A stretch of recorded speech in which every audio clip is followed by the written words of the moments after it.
ज्ञानसार ग्रंथ पे हमारी चिंतन यात्रा चालू है। उसके अंदर 23 नंबर का अष्टक यानी कि लोक संज्ञा त्याग अष्टक के आज हम दूसरे चरण में प्रवेश करेंगे।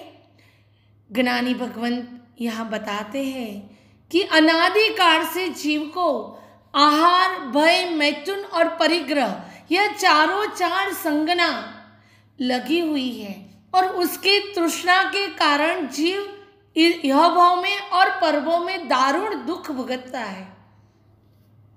ये चारों की इच्छा हर टाइम जीव को रहती है, चाहे ज्ञान सूक्ष्म हो या विशाल हो, लेकिन यह चीजों के अंदर वो इरद गिरद ही रहता है। इससे कैसे छूट सकते हैं? तो ज्ञान से और दर्शन की स्पष्टता होती है तो यह संज्ञा पे वो जीव विजय प्राप्त कर सकता है। बृहद संग्रहणी ग्रंथ के अंदर भी 16 प्रकार की संज्ञा बताई है। तृष्णा कहो, संज्ञा कहो, कौन सी? तो सुख, दुख, मोह, जुगुप्सा, शोक, धर्म, आहार, भय, मैथुन, परिग्रह, क्रोध, मान, माया, लोभ, लोक और ओग संज्ञा। इसके अंदर यहाँ लोक संज्ञा पे चिंतन हमारा चल रहा है। यह ज्ञानी भगवंत बताते हैं कि लोक संज्ञा रूप महानदी के प्रवाह में तनाई जनार यानी कि वो जो खींच जाते हैं वो कौन नहीं है, यानी सब जीव उसके तनाव के उसके प्रवाह में खींच जाते हैं और राजहंस समान एक मुनि वह प्रवाह के सामने चलते हैं। पहले हम नदी के प्रवाह की बात समझेंगे कि जैसे कि नदी का प्रवाह फुल जोर से चल रहा है, सो उसके अंदर सभी जीव वही गति में खींच जाते हैं और चलते जाते हैं, लेकिन उसके प्रवाह के सामने कौन आ सकता है? तो वो कैसा है कि जिसके पास तैरने की शक्ति है, जिसके पास वो प्रवाह में से निकलने की ताकत है, समझ है, वही वो प्रवाह के सामने आ सकता है। यहाँ बताते हैं कि लोक संज्ञा रूप नदी है। हर जीव वो लोक संज्ञा में ही खींचता जाता है। लोगों ने जो किया है वही मुझे करना है, जैसे सब चल रहा है वही समाज में करना है। इसके कारण वो ऐसा इरद गिरद है कि उसके सामने शास्त्र होते हुए भी गुरु भगवंत समझाते हैं, लेकिन वो निकल नहीं पाता है। सिर्फ और सिर्फ महामुनि होते हैं, मुनि भगवंत होते हैं, उन्हें लोक संज्ञा का त्याग कर लेते हैं। स्थूलिभद्र जी का दृष्टांत हम देखते हैं कि उन्होंने कहाँ चातुर्मास किया। गुरुदेव की आज्ञा से कोशा वेश्या के वहां चातुर्मास किया और विजय प्राप्त कर ली। मजबूत मनोबल, देव गुरु धर्म की असीम कृपा, तब यह विजय प्राप्त कर सकते हैं। लोक संज्ञा का संपूर्ण बहिष्कार किया और समाज में उनका 84-24 तक उनका नाम रहेगा। ऐसे काम विजेता स्थूलिभद्र जी का दृष्टांत सभी जीवों के लिए आदर रूप है। यहाँ आगे ज्ञानी भगवंत बताते हैं कि जो लोक को अनुसर के सबने जो किया है वही मुझे करना है, और ऐसा करेंगे तो कभी भी मिथ्या दृष्टि का धर्म नहीं जाएगा और सम्यक दृष्टि धर्म नहीं फैलेगा, क्योंकि समाज के अंदर मिथ्या दृष्टि धर्म करने वाले बहुत ही लोग हैं और उनके सामने सम्यक दृष्टि जीव बहुत ही कम है।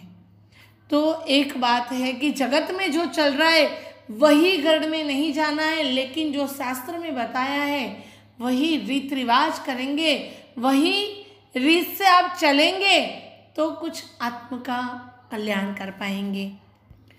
यहाँ ज्ञानी भगवंत ने सम्यक दृष्टि और मिथ्या दृष्टि की स्पष्टता की है। देखो, जगत के अंदर मिथ्या दृष्टि जीवों की संख्या ज़्यादा होती है और सम्यक दृष्टि जीव बहुत ही कम होते हैं। अगर शास्त्र समझने के बाद अगर व्यवहार बदलने का हिम्मत नहीं जुटाई तो वो आत्मकल्याण कैसे कर पाएंगे? क्योंकि हर इंसान व्यवहार से डरता है, लोग क्या कहेंगे, अगर ऐसा नहीं किया तो हमारा खराब लगेगा, कोई क्या सोचेगा, वही सब चीज़ों में वो इतना उलझ जाता है कि सही धर्म और सही कार्य की पहचान ही नहीं रहती है। सबने समाज में किया है तो मुझे भी करना है। सबसे ज़्यादा अगर आप लोग देखो ना तो आपके रीति रिवाज, आपका जो लेन देन का जो व्यवहार है, वो सब में इंसान पूरा खत्म हो जाता है। देखो, कहीं भी ऐसा नहीं बताया है कि अंधश्रद्धा से धर्म करो। श्रद्धा पूर्वक सम्यक समझ के साथ आप धर्म करो। आप समाज में व्यवहार भी करो तो समझ के साथ करो। अगर ऐसा व्यवहार नहीं किया तो खराब लगेगा, अगर ऐसा व्यवहार नहीं किया तो लोग हमसे नहीं बोलेंगे। कितने सारे विकल्प चलते हैं, कुछ नहीं होता है। एक बार समाज में क्रांति लानी है, समाज में पहल करनी है, कुछ बदलाव लाना है। सम्यक बदलाव की बात कर रही हूँ, शास्त्र के आधार के बदलाव की बात कर रही हूँ। उसको उल्टे तरीके से बदलाव नहीं लाना है, लेकिन शास्त्र की रीति रिवाज और मर्यादा के अधीन बदलाव लाना है तो पुरुषार्थ करना पड़ेगा। पहला व्यक्ति सफल शायद नहीं भी हो सके, लेकिन एक गरेड़ पड़ेगी तो पूरे समाज में क्रांति आ जाएगी और कई जीव उसमें तैर जाएंगे। क्रांति लाना बहुत जरूरी है और यह महामुनि भगवंत ही यह कर सकते हैं। वो लोक संज्ञा का संपूर्ण त्याग करते हैं और वो आत्मा की आराधना के लिए स्पष्ट बोलते हैं। वो जब सुधर्मा स्वामी की पाठ पे बैठते हैं और वितराग की वाणी बोलते हैं, तब उन्हें यह डर नहीं होता कि मेरे सामने वाले श्रोता वर्ग हैं, उन्हें कैसा लगेगा। वो सब यही सोचते हैं कि उनका कल्याण कैसे हो। मेरे प्रभु ने जो बताया है वही मेरे श्रोता वर्ग को मुझे देना है, वही मेरे फॉलोअर्स को मुझे देना है, जिससे उनका कल्याण हो। वो अपनी आत्म साधना के अंदर भी लोक संज्ञा का संपूर्ण त्याग करते हैं। जिस समाज के अंदर धर्म नहीं है, जिस समाज के व्यवहार के अंदर शास्त्र के रीति रिवाज नहीं है, वो समाज के अंदर जो व्यवहार है वो सब लोक संज्ञा के अधीन है। और यह तोड़ना सब कुछ छूट सकता है, जीव से चौविहार कर सकता है, परमात्मा की पूजा कर सकता है, 2 टाइम प्रतिक्रमण कर सकता है, सब कुछ कर सकता है, लेकिन लोक संज्ञा तोड़ने की बात आएगी तो वो पीछे हट जाता है। नहीं नहीं नहीं, वो मैं नहीं कर सकता। उसके अंदर सब जानते हुए भी वो छोड़ने की ताकत नहीं है। यह सिर्फ और सिर्फ मुनि भगवंत कर सकते हैं। शूरवीरता उनके अंदर होती है, सिंह के समान निकलते और सिंह के समान जिंदगी जीते। कितनी अद्भुत शास्त्र के अंदर बात बताई है। देखो, जीव कर सके या न कर सके, लेकिन यह जानने से उसके अंदर खुमारी उत्पन्न होगी। जरूर उसके अंदर जिन शासन के प्रति अहोभाव जगेगा।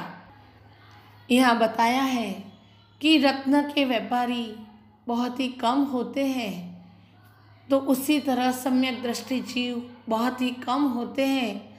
लोक संज्ञा का त्याग करके आत्म साधना में लीन होने वाले लोक में और लोकोत्तर जगत के अंदर बहुत ही कम ही जीव होते हैं। तो हमें हमारे आत्मा का कल्याण करना है तो लोक संज्ञा को पहले पहचानना है और उसके बाद उस पे काम करके अपने जीवन को आनंदमय, शांतमय, साधनामय बनाना है। ऐसा ज़रूरी नहीं है कि लोक संज्ञा छोड़ना यानी कोई भी क्रांति शब्द से लाना, कोई भी क्रांति व्यवहार से लाना नहीं। सिर्फ अपने मन से लोक संज्ञा तोड़ो, उसके बाद व्यवहार तो अपने आप छूटता जाएगा। आप मन के अंदर से वो डर है, मन के अंदर जो समाज बैठा है उसको पहले निकालो, बाकी तो सब धीरे धीरे होता ही जाएगा। आत्मन अपने आत्म का कल्याण करना है तो पहले अपनी सोच को बदल, अपनी दिशा को बदल, प्रभु के साथ, गुरु के साथ अपनी दिशा जोड़ दे, फिर बाकी तो अपने आप चलता जाएगा। प्रभु ने, ज्ञानी भगवंत ने अद्भुत बातें बताई है। सिर्फ वो बातें सुन के उसमें थोड़ा सा चिंतन कर आत्म कल्याण हो जाएगा और सभी श्रोतावर्ग अपने आत्मा का कल्याण करे। यही शुभ मंगल भावना के साथ शुभम भवतु।